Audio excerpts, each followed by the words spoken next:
احنا كده هنبتدي نركب العسل. خدت ورور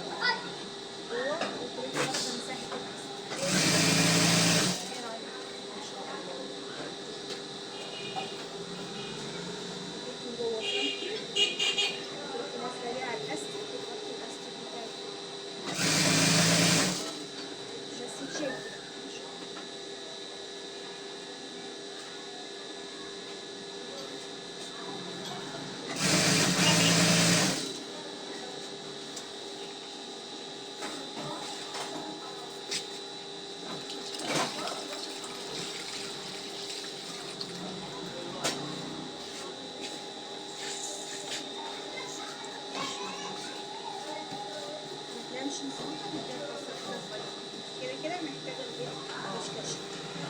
هروح معاكي في الكشف. تبقى عريضه دي عن الثانيه.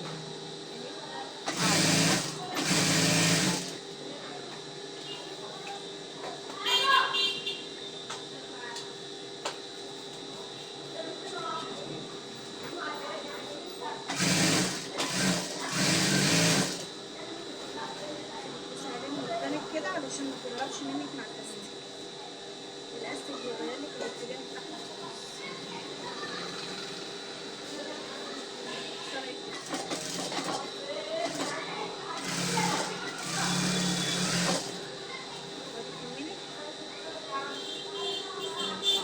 شوف الدنيا فيها ايه. هقول لك على حاجه، اكلي ليكي انت كده من الاول وبعدين انزلي ماشي تبقى اسهل معاكي. ايوه خدي التانية لوحدها كده ايوه. عشان ما تلفش معاكي. طب ماشي، هاخدها بالطول كله صح؟ لفيها كلها، ولو في زياده زي كده اشيل ارميها من جوه بقى ارميها عادي. جوه عشان ما نبصش وتورور معاكي. بسم الله. لا قوة الا بالله. بسم الله. اوعى الشغل بتاع الناس.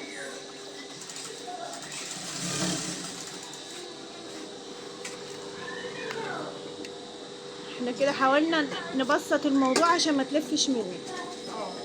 لو انت مبتدئه برضو زيها كده هتتني وبعدين تركبي الاستك عشان ما يلفش منك، والاستك رفيع هيبقى خفيف معاكي عندها. انا اشتغلتها بالاستك الرفيع اسهل من ده بكتير. العريض ده بيلف معاكي.